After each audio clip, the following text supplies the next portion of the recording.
এজন্য আমি সব সময় বলি, মা বাবার খেদমত কষ্টকর, এটা আল্লাহ এবং জানে, রাসূলও জানে।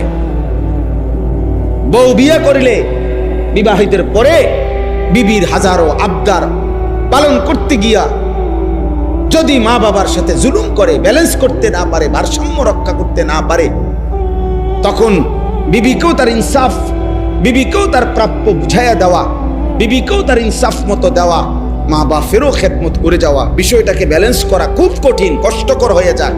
কিন্তু এটা তো কষ্টকর আল্লাহও জানে, রাসূলও জানে।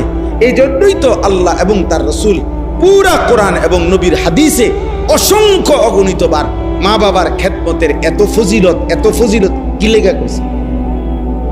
বিষয়টা যদি 10টি আর মুড়ি আর 2 আন বন খামানি হইতো, তো মায়ের কদমের নিচে বেহেশত দিয়ে লাইছে, এই বুঝে বন 2 আনের লেগা। বুঝেন না আপনি কথাটা? বিষয়টা যে কঠিন, এটা তো একটু কি কঠিন। এই কঠিনটা তো জয় করার জন্যই তো, এই কঠিনটাকে তো আপনাকে করে যাইতে হবে।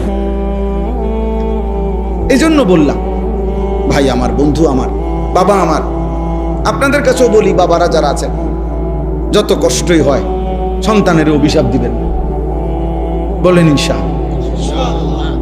সন্তানের কি দিয়েন না? অভিশাপ।